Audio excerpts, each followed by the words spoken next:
ती इथे येऊन टीका टिप्पणी करायची आमच्या नेत्यांवरती. कुणीतरी बोललं पाहिजे, कुणीतरी पुढे आलं पाहिजे. या ठिकाणी मागच्या आठवड्यात सभा झाली. आदरणीय महाराष्ट्र राज्याचे उपमुख्यमंत्री एकनाथजी शिंदे साहेब या ठिकाणी उपस्थित होते. त्यांच्याबद्दल बोलणे की नक्कीच माझी उंची नाही, परंतु त्यांना ज्या इथल्या मंडळींनी काही गोष्टी सांगितल्यात त्याच्यावरतीच शिंदे साहेबांचं भाषण झालं. खर तर इथं उपस्थितांना सांगायचं वाटतंय की जे शिंदे साहेब ज्या हेलिकॉप्टर मधून आले, जे हेलिकॉप्टर लँड झालं, त्या मामुडीच्या ग्राउंड वरती लँड झालं, ते मामुडीचं ग्राउंड आमच्या महाराज साहेबांच्या सूचनेनुसार रान्ने साहेबांनी वैयक्तिक खर्चातून तयार केलेले ग्राउंड आहे. त्याच वेळी पहिल्यांदा हेलिकॉप्टर या जावली तालुक्यामध्ये लँड झालं, याची देखील आपण नोंद घेतली पाहिजे.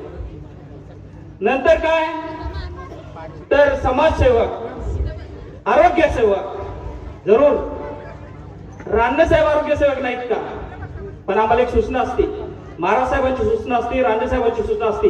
आपण केलेली पद्धत आहे ती कधीच जाहीर नाही करायची. कोरोना काळामध्ये आपण बघितलं असेल, ज्यावेळी पहिल्यांदा सुरुवातीला पुनवडी गावामध्ये जास्त कोरोनाचे पेशंट होते, त्यावेळी महाराज साहेबांनी, रान्ने साहेबांनी सूचना दिल्यानंतर मी असतील, आमच्या नाना दामले असतील, संतोष कासोडे असतील, इथले सरपंच रवींद्र सल्लग असतील, त्यांच्या सूचनेनुसार आम्ही पहिल्यांदा पुनवडी गावामध्ये जाऊन तिथल्या लोकांना धीर देण्याचं काम केलं, तिथल्या लोकांना किट देण्याचं काम केलं. हे आमचे रान्ने साहेब आरोग्य सेवक आहेत. ज्यावेळी पेशंटला अँब्युलन्सची अडचण होती, त्यावेळी वैयक्तिक खिशातली खर्चाने अँब्युलन्स इथं आणून उभी केली, ते आरोग्य सेवक रान्ने साहेब आहेत. ज्यावेळी पेशंटला रेमडेसिवीरची इंजेक्शन मार्केटमध्ये भेटत नव्हती, 10,000 15,000 ब्लॅकने घ्यावी लागत होती, त्यावेळी मोफत रेमडेसिवीरची इंजेक्शन उपलब्ध करून देणारे रान्ने साहेब आमचे खरे आरोग्य सेवक आहेत. आरोग्य सेवक म्हणजे काय, शासकीय योजना मिळवून दिली म्हणजे आरोग्य सेवक नाही.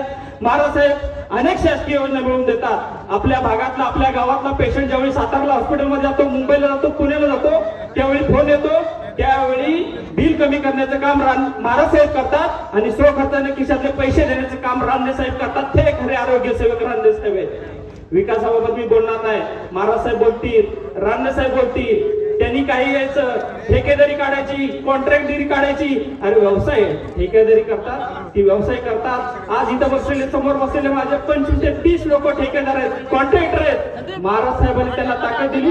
मुंबई पुण्याला जाण्यापेक्षा ती पोरं इथं पोट भरतायत आणि त्या पोरांना बोलणार, आमच्यावरती टीका टिप्पणी करणार, योग्य नाही. रान्ने साहेब जे काही काम करतायत ते फक्त आणि फक्त युवकांसाठी काम करतायत. महाराज साहेबांचं काम हे तर बोललेत का, मी तरी स्वतःला मोठा